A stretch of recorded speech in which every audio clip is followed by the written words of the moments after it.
नमस्कार। मैं doctor Ghanshyam Bhairwa, associate professor Sanskrit, doctor Bhimrao Ambedkar government college, Sriganganagar, Rajasthan. इस व्याख्यान में मैं आपको ईश्वर कृष्ण द्वारा रचित सांख्य कारिका की 29वीं कारिका की व्याख्या करवा रहा हूँ। कारिका इस प्रकार से है।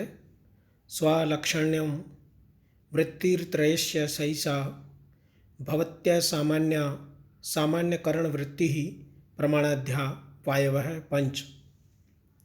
इस प्रकार से ये कारिका है। इसका अन्वय देखिए।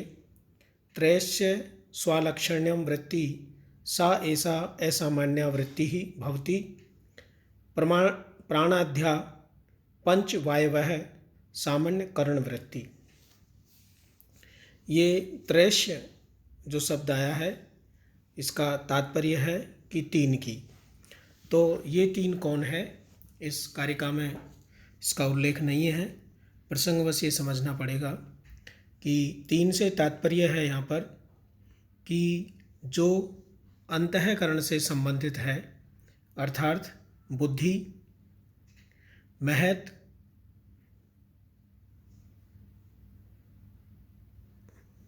बुद्धि अर्थात महत, अहंकार और मन।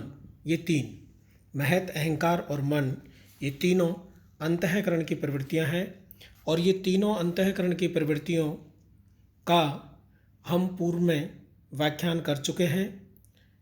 बुद्धि अध्यवसाय से संबंधित होती है, अहंकार अभिमान से संबंधित होता है और मन का संबंध संकल्प से होता है। तो ये और प्रसंग से विस्तार पूर्वक यहाँ पर बताया गया है। देखिए, त्रयस्य अर्थात तीन।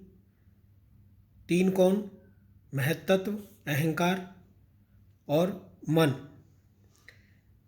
ये तीनों अंतःकरण को स्वालक्षण्यम अपने अपने लक्षण, वृत्ति, व्यापार या व्यवहार, सा ऐसा वह यह असामान्य असाधारण है, और प्राणाध्या और प्राण आदि जो पांच वायु है, प्राण, अपान, व्यान, उदान और समान, ये प्राण आदि जो पांच वायु हैं, ये वायु सामान्य करण वृत्ति तीनों का समान या साधारण करण व्यापार, इन तीनों अंतःकरण का संयुक्त रूप में अर्थात मिलकर के समान या साधारण व्यापार इनके प्रति रहता है।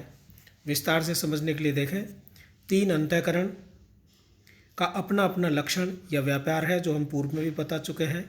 बुद्धि का अध्यवसाय अर्थात निश्चय, अहंकार का अभिमान और मन का संकल्प नामक जो व्यापार है, यह उनका अपना असाधारण व्यापार है।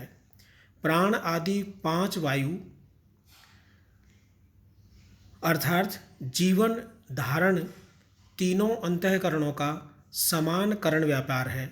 यानी पांच वायु के प्रति प्राण, उदान, व्यान, समान, इन पांच वायु के प्रति इन तीनों का, तीनों अंतःकरणों का समान करण व्यापार है। अर्थात तीनों अंतःकरण संयुक्त रूप में जीवन का धारण रूप एक ही साधारण व्यापार इन पांच वायुओं में उनका होता है। विस्तार से और थोड़ा इसको ऐसे समझ लेंगे। बुद्धि, अहंकार और मन, ये तीनों अंतःकरण अपना अलग अलग क्रमशः अध्यवसाय, अभिमान एवं संकल्प रूप व्यापार करते हैं, और तीनों संयुक्त रूप में जीवन धारण रूप व्यापार करते हैं। यानी जीवन का धारण करने वाला ऐसा व्यापार भी करते हैं। जो वे अपना अलग अलग व्यापार करते हैं, वह उनका ऐसा निजी असाधारण व्यापार है जो एक व्यापार को दूसरा नहीं करता। और जिस व्यापार को वो मिलकर के करते हैं, संयुक्त रूप में करते हैं, वह उनका ऐसा सामान्य या साधारण व्यापार है जिसे वो सभी करते हैं, यानी संयुक्त रूप में करते हैं, कोई अकेला नहीं कर सकता। यहाँ यह स्पष्ट और कर दिया गया है कि पांच वायु प्राणों का धारण अर्थात जीवन धारण तीनों अंतःकरणों के द्वारा सम्मिलित रूप से किया जाने वाला व्यापार है। तात्पर्य यह है कि अंतःकरणों में जीने की स्वाभाविक प्रवृत्ति है, अतः वे यथाशक्ति जीवन को धारण किए हुए हैं। तीनों अंतःकरणों का सामान्य व्यापार इस प्रकार से आपके समक्ष प्रस्तुत है। और तीनों अंतःकरणों का व्यापार स्वलक्षण अर्थात अपना अपना लक्षण है, जिनका स्व अर्थात अपना असाधारण या विशिष्ट लक्षण है। वे महत्तत्व या बुद्धि, अहंकार और मन स्वलक्षण है। उनका भाव यहाँ विशेषता स्वलक्षण है, जो कि अपने अपने अलग अलग लक्षण है। जैसे महत्तत्व बुद्धि का अध्यवसाय, अहंकार का अभिमान और मन का संकल्प है। विशेष रूप से ये बात ध्यान देने योग्य है कि साधारण और असाधारण रूप से दो प्रकार की वृत्ति होती है। यहाँ अध्यवसाय आदि जो व्यापार है वह तो असामान्य है अर्थात विशिष्ट है, लेकिन प्राण आदि 5 वायुओं को धारण सामान्य या साधारणकरण व्यापार है। 5 वायुओं को जो धारण किया जाता है उसमें इनका साधारणकरण व्यापार है, साधारणकरण वृत्ति है। सामान्य होते हुए जो करण वृत्ति है वह सामान्यकरण वृत्ति अर्थात साधारणकरण व्यापार है। कहने का तात्पर्य यह है कि सामान्य होते हुए भी जो करण वृत्ति है वही सामान्यकरण वृत्ति है। और इन तीनों अंतःकरणों के 5 वायुओं को, जो कि जीवन का धारण व्यापार है, को अंतःकरणों के बने रहने पर जीवन बना रहता है और उनके नहीं होने पर जीवन भी नहीं रहता। यानी कि बुद्धि, अहंकार और मन के नहीं होने पर जीवन भी नहीं होता। तो ये जीवन के धारण, इनका जो व्यापार है वो 5 वायुओं से संबंधित है। इन 5 वायुओं में प्राण नासिका के अग्रभाग, हृदय, नाभि एवं पैर के अंगूठे में रहता है। इनका वायुओं का स्थान बताया है। अपान गल के घुंडी, पीठ, पैर, गुदा, जननेंद्रिय में तथा समान हृदय, नाभि एवं सब संधियों में। उदान हृदय, कंठ, तालु, सिर एवं भौहों के मध्य में रहता है तथा व्यान त्वचा में विद्यमान रहता है।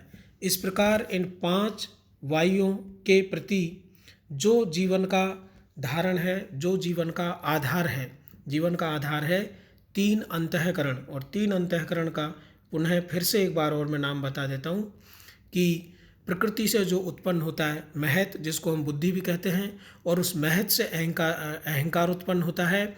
और उस अहंकार से जो एक बार तो 11 का समूह उत्पन्न होता है और एक बार 5 तन्मात्राएं उत्पन्न होती है। उस 11 के समूह में से केवल एक मन, ये तीनों अंतःकरण की प्रवृत्तियां हैं। और ये तीनों अंतःकरण की प्रवृत्तियां जो है ये जीवन का धारण करने का इनका व्यापार है। यदि ये नहीं है तो जीवन भी नहीं रहेगा। और उनका जो 5 वायुओं के साथ व्यापार है वो सामान्य करण वृत्ति के आधार पर उसको जाना जाता है। इस प्रकार से 5 वायु आपके समक्ष यहाँ पर, और 3 अंतःकरण की प्रवृत्तियाँ, 3 अंतःकरण, ये आपके समक्ष नामोल्लेख और उनकी वृत्ति, उनकी असाधारण वृत्ति और उसकी सामान्य वृत्ति के साथ आपके समक्ष प्रस्तुत है। धन्यवाद।